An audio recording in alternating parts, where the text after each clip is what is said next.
ఇంటికి నీరుకి వెళ్ళకండి, వాళ్ళు ఊతిగా నీళ్ళు తాకండి, కూలోళ్ళు లేదు అమ్మంటే వెళ్ళకండి, అలాగే డప్పు వేయించారు. చేస్తామంటే చేసావు సూనారాయణ ఇంకా పెళ్ళి. నీ కార్యక్రమానికి వాళ్ళు ఇద్దరిని పిలవకూడదు, వెంటనే వెళ్ళిపోయిందండి.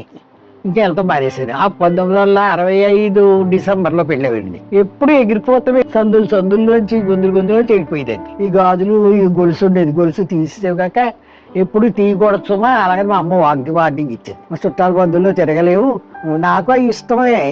మనసులో పడిపోయింది, గాజులు గట్టా ఉంటే పరలోకి వెళ్ళరేమో, అందుకని ఈ అందరూ తీసేసుకుంటున్నారు, మరి నేనేమో ఇవి ఉంచుకున్నాను అంటే ఎందుకో ఇలా కళ వచ్చింది. అలాగే నువ్వు ఏంటి మా అమ్మ తిట్టేస్తారు, ఏంటి పెంచుకొస్తామ్మా ఎప్పుడు అయిపోయింది ఇలాగా. మా నాన్న కొట్లో బాలజని కవలెట్టారు. వెళ్ళేటప్పటికి మా అమ్మ కూర్చొని ఉంది అరుగు మీద, గబగబా వెళ్ళి తలిపేసేసుకుంటా.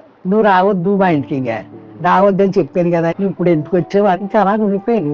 ఎదురుకుండా ఉన్న ఆవిడ ఇంటికి వెళ్ళిపోయాడు. ఇంకా 3 రోజులు ఉపవాసమే. మీకు మాకు ఏదో పట్టేసింది మా చెల్లికి, ఆ పార్వతికి ఏదోదో మాట్లాడేస్తున్నారు, మా మాట మాట్లాడతలేదు. ఏంటన్నా అందరికీ బాప్టిజం పెడుతున్నావా, ఊరంతా కలిపేస్తున్నారు ఆ మతంలోకి. అలాగని ఆ ప్రెసిడెంట్ గారికి చెప్పారు. చెప్తే మీ అమ్మాయి కూడా ఉందని, మీరు వెళ్ళిపోండి, మా ఆవిడకి తీర్చుకుంటానని అప్పుడు తాతయ్య గారు చెప్పి నాకు బాప్టిజం, ఇంకొక ఆవిడ కూడా బాప్టిజం ఉంది. దేవుడు అలా చేసుకొచ్చాడు. ఎవరైతే చిచ్చిచ్చి అన్నారో వాళ్ళందరూ బయటకు వచ్చేవారు. ఇక్కడ వచ్చి అబ్బా బాగున్నారు, ఇలా బాగున్నా మంచాడు. తాతయ్య గారికి మంచి పేరు ఉండేది. నీళ్ళు పట్టుకున్న వాళ్ళు అందరికీ ప్రార్థన చేస్తే పడిపోయేవారు. రేపు కాక పాలు వేయటానికి ఏమీ లేదు, ఏం పోస్ట్ వస్తుంది, నాకేం పోస్ట్ వచ్చింది అలాగే అనుకునేవాడికి. మీకు పాల డబ్బా వచ్చిందంటే ఇంకా ఆశ్చర్యం అయిపోయాం. 8 ఇడ్లీలు క్యారేజ్ పెద్దది ఇలా పట్టుకుని, నేను టిఫిన్ తింటాను, మీరు భోజనాలు చేసేయండి. అలా రోజు తెచ్చేసేవాడు. పరిశుద్ధాత్మతో మాట్లాడుకునేదాన్ని. మాట్లాడుకుంటే ఎంతో మనశ్శాంతిగా ఉంటుంది. ఎప్పుడైనా అంటే చేసిన తర్వాత చపాతీని మాయమైపోయింది. అలా చాలా గట్టివాళ్ళు, ప్రభావం పంపించాలి ఏదో చెయ్యాలనుకున్నాను, కానీ ఎలాంటి ప్రార్థనకి అడగండి చపాతీని మాయం చేస్తే నేనే. ఆవిడతో గొడవెట్టుకోకండి బాబు, ఆవిడ మంచిది కాదు. అలాగని వచ్చేసి ఇలా పట్టుకుని, మీరు చిన్నపిల్లలతోటి దానితో ఎందుకు పెట్టుకున్నారు, ఏదో పొలాలు కావాల్సి మేము తెచ్చేస్తాం. కానీ ఆ పాదిరమ్మ గారు పాదిరి గారు అని పిలిచిపోరు. కానీ స్థలం విడిచిపెట్టేసి మేము రమ్మంటే వచ్చేసాం. కాకినాడ వచ్చేసాక ఒక ఇల్లు తీసుకున్నాం ఇక్కడే.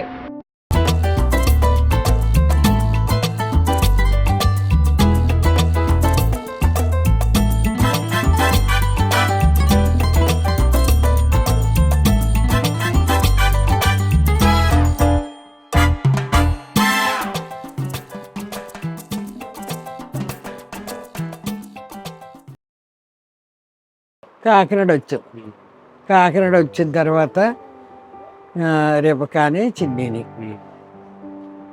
అప్పుడు ఈ జీతం అయితే ఎందుకు వద్దును, నేను వద్దునేటి అలాగని ఈయన కొంచెం కోపంగా వాళ్ళతో మాట్లాడితే జగన్నాథపురం సార్టీస్ ఎదురుకుండా చర్చి కొత్తగా నడపమని మాకు అప్పచెప్పారు. అప్పచెప్తే అక్కడికి వెళ్ళిపోయాడు. అక్కడ 1వ నెంబర్ సిటీ బస్సు, 2వ నెంబర్ సిటీ బస్సులు ఉండి ఆ సిటీ బస్సు ఎక్కి అక్కడ దిగిపోండి. సైకిలే కదా దీనికి. ఈ పిల్లను చేతితో పట్టుకుని ఓ పిల్లని సంకరెట్టుకుని, లేకపోతే ఇద్దరిని సంకరెత్తేసుకుని ఏ రిక్షా ఎక్కి వెళ్ళేదాన్ని. ఎవడన్నా ఉంటే బస్సు ఎక్కించుకోడు, అక్కడే దిగిపోతాలే.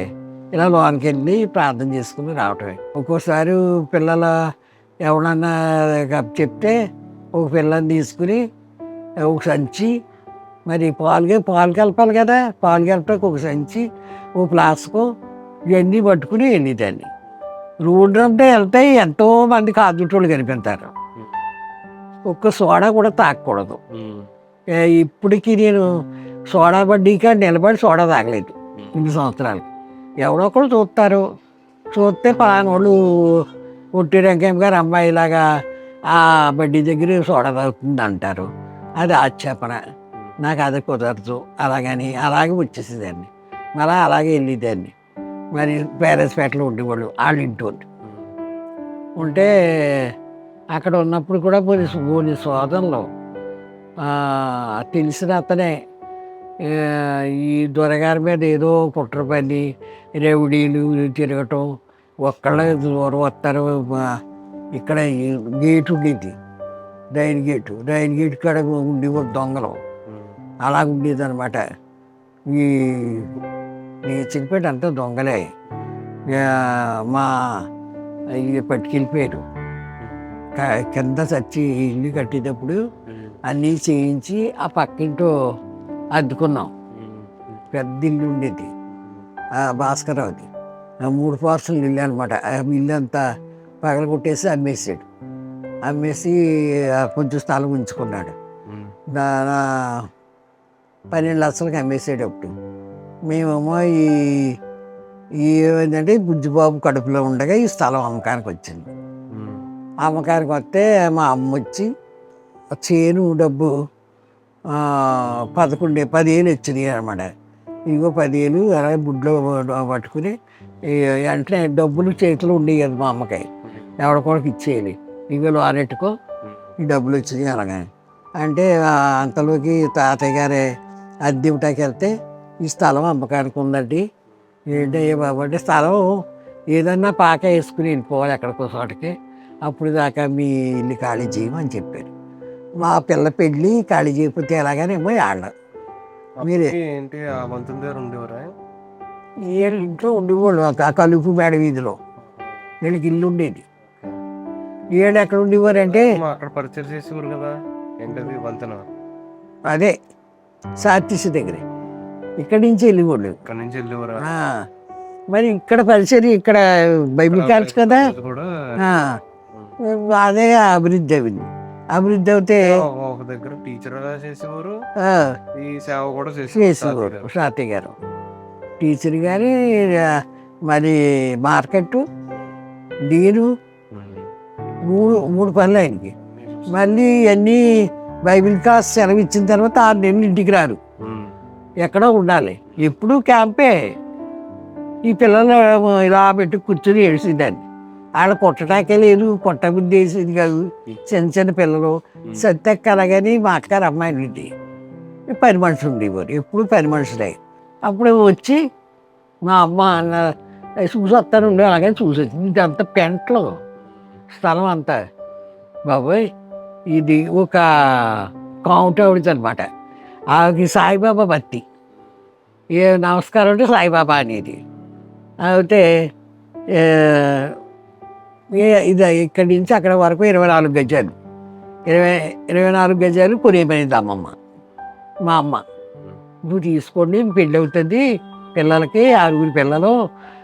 మరి ఆయనకి కూడా ఎక్కువ మంది పిల్లలు. వాళ్ళకి 90 మీరిద్దరూ తీసుకోండి, రాఘలింగం గారు మీరు తీసుకోండి బాగుంటుంది అని.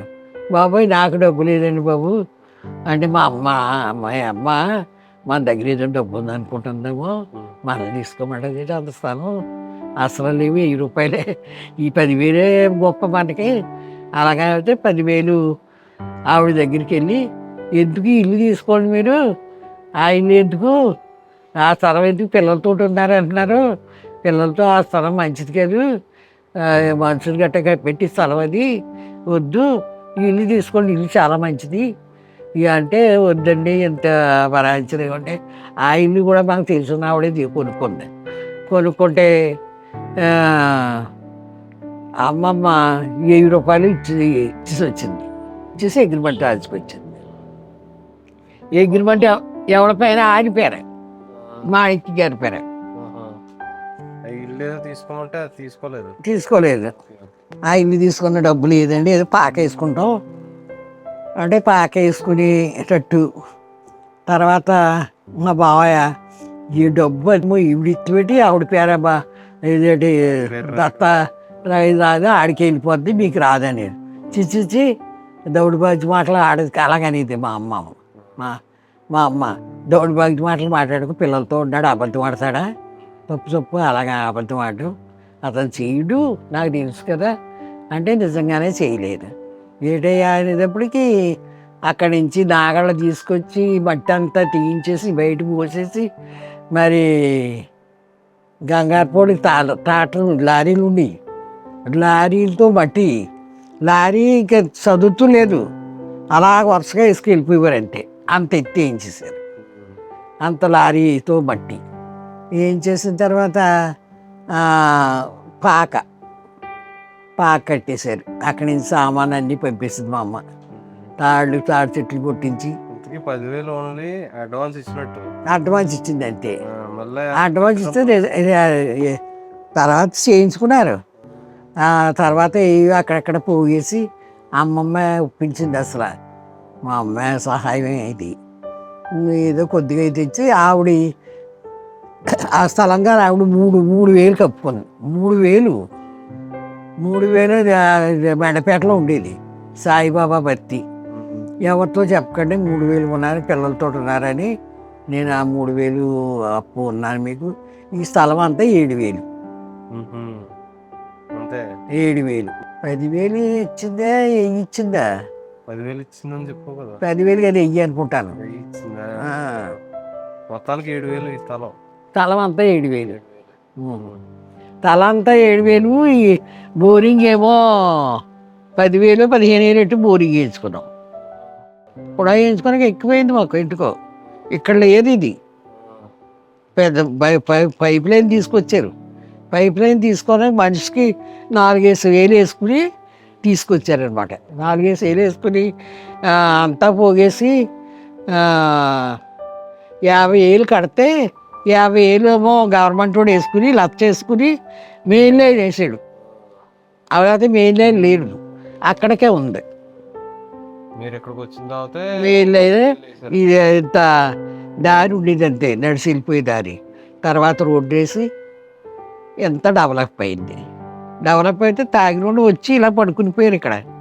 ఒరే బాబు పాస్టర్ గారు వెళ్ళరా బాబు ఇది ఇక్కడ పడుకుని పోయేవారు వెళ్ళిపోయేవారు. ఎవడరా పడుకున్నవాడు అని అనేవారు. పడుకోండి అనేవారు. బాబు నమస్కారం బాబు అని వెళ్ళిపోయేవారు. లేదు, చాలా బాధలు పడ్డా. ఇంకా ఇల్లు కట్టేది తాటకిల్లు పెద్ద 3 పోర్షన్లు ఇల్లు కట్టాం. 3 పోర్షన్లు ఇల్లు పెద్ద ఒక గది ఒకసారి కటకటాలతో ఇది కటకటాల్లో పెట్టి తాళవేసి వెళ్ళిపోయేది వాళ్ళు పిల్లల్ని. బయటకు వస్తే మరి ఎక్కడికైనా వెళ్ళిపోతారు కదా, ఇలాగే తాళవేసి వెళ్ళిపోయేదండి. తాళవేసి వెళ్ళిపోతే చుట్టాలు ఎవడన్నా వస్తే చాలా బాధపడిపోయేవారట. మట్టితో ఉండేదమ్మా. మట్టిల్లు మట్టిల్లు అలాగంటే 3 పోర్షన్లు. 3 కిటికీలతో ఉండేదా? కిటికీలు. మరి ముందేమో కటకటాలు అంటే ఈ ఊసలతో కాదు చెక్కలతో కటకటాలు కట్టేది. కటకటాల్లో పెట్టేసి గడెట్టేసి వెళ్ళిపోయేవాడు. ఎవడన్నా ఏమైనా ప్యాకెట్లు గట్ట పట్టుకొస్తే అందురోజు పోసేవారట. కొత్త తీసుకునేవారు, ఏడ్చుకుంటా పోసేవారట. ఇది అంతంత పని చేసింది, ఇలాగ తామరట్టుకు పోతావు అన్నట్టు పిల్లలు చూడు ముచ్చాలన్నట్టు పిల్లల్ని ఇంట్లో పెట్టిపోయింది అలాగని తిట్టుకుంటా ఏడ్చుకుంటా వెళ్ళిపోయేవారు. మా బావయ్య ఎవరన్నా వస్తాయి వారం వచ్చి కూడా గంగవరం ఆయన పొగాకు వ్యాపారం కదా, వారం వచ్చి చూసి వెళ్ళేవాడు. వర్షం వచ్చినప్పుడు తుఫాను వచ్చినప్పుడు ఇల్లు చుట్టాకు వచ్చి కూడా మా అన్నయ్య అక్కడికి ఇల్లు ఉందా కొట్టుకుపోయిందా అనుకో. ఇల్లు అలాగే ఉండేదట. ఓన్లీ మా ఇల్లు ఉంది, మళ్ళీ ఇంటికి వెళ్తే ఏదో అడావిడి చేస్తుంది, మళ్ళీ భోజనం అంటుంది, టిఫిన్ అంటుంది. అలాగని చూడకుండా వెళ్ళిపోయాడు. చూసి బాగానే ఉంది ఇల్లు అని చెప్పుకుంటూ పోరాడు. మరి గేదెలు నెట్టు మేమే. మా బావయ్య గేదెలు ఇచ్చాడు, రెండో బావయ్య గేదెలు ఎత్తే ఆ గేదె బదులు ఇల్లు కట్టాలనుకునేటప్పటికి ఈ రోడ్డు శవాల రోడ్డు అంటారు. శవాలు తీసుకెళ్తారు ఇటు. ఇక్కడే ఉంది శ్మశానం. ఈ రెండుగా ఇల్లు దాటితే శ్మశానమే ఉంటే అప్పుడు ఎవరో టపాకాయలు ఎట్లా తీసుకెళ్తారు మందు కాలితే. ఆ మందు కాలుపు ఆ పక్కన పడ్డది. పడి మంటలు వచ్చేస్తుంది. మంటలు వచ్చేసి దడేద్దాం కాలిపోయింది. కట్టుకున్నాను. కాకపోతే అది మేము పడుకుని నిద్రపోతున్నాం. యాసంకాలం పడుకుని నిద్రపోతుంటే ఆ పక్క వాళ్ళు వచ్చి బాబోయ్ పాస్ గారు ఇల్లు కాలిపోయింది బాబోయ్ అని ఒక కేకలు చెప్తున్నారు. వాళ్ళే నీళ్ళు ఎట్టుకొచ్చి ఆరిపోయారు. మేము అప్పుడు లేసాం. ఈ బాబోయ్ నిజమేనండి బాబు, పిల్లలతో ఇలా పడుకుంటున్నారా, మీరు ఎవరు మాట్లాడతలేదు. అలాగే ఎదురుగుండా ఉన్నవాళ్ళు కమరోళ్ళు ఉండేవారు. ఆడ కమర పని చేసుకుంటా ఆడ గబగబా వచ్చి బాబు ఆవిడ చిన్న వయసు అది పిల్లలు చిన్నోళ్ళు వాళ్ళు ఏమైనా ఐసులు గట్ట కొనుక్కుంటే మా పిల్లలు తెచ్చి పెట్టేవారు. మీరు పెట్టకండి అలాగా అని. ఎందుకు అన్నాం, మా డాడీ తెస్తారు మాకొద్దు, మీ డాడీలు తేరేటి మీకు అని అడిగూరు వీళ్ళం. ఏదైనా సరే తాతగారు తెస్తేనే తినేవారు, ఎవడో పెడితే ఇచ్చుకునేవారు కాదు. ఎవడేం పెట్టి అది కాలింది ఏంటది? పశువులకు పెట్టిందా? కాదు, ఏంటి దడంతా కాలిపోయింది, గోడలాగా గోడంతా కాలిపోయింది. ఇంకా అది కాలిపోయి ఇంకా ఇది అడ్డుపోద్ది. ఇంక అప్పుడు ఆపేసారు. ఆపేసాక ఈ చేను నీకు ఇస్తున్నాం కానీ ఎప్పుడు అమ్ముకోకూడదు, వచ్చి సంవత్సరం బట్టలు కొనుక్కు వెళ్ళాలి అంతే, నువ్వు అమ్మేసుకున్నాక ఇవి లేదు అని మా అమ్మ అందరూ చెప్పారు. అలాగే అన్నాం. ఇంకా అంతే, వెంటనే మా అమ్మ దగ్గరికి వెళ్ళిపోయి చేను అమ్మేయాలి, నాకు ఇవి ఇలా వచ్చింది, నేను ఉంటాను ఉండకపోతాను, పిల్లలు ఉన్నారు, మరి ఇల్లు కట్టుకోవాలి, కుదరదు